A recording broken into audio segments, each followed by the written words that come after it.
I believe God is with us all the time. He never leaves you, He never forsake you. And God loves us so much nga to a point mag-send siya og mga warnings sa tuwa. Not even to us, even sa mga unbelievers, sa mga wala pa nagtuo sa iya. Si Lord, naghatag siya signs and wonders nga adol na yung pagbalik, that the coming of our Lord Jesus Christ is at hand.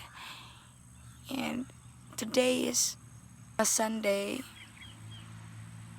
Today is March 30, 2025.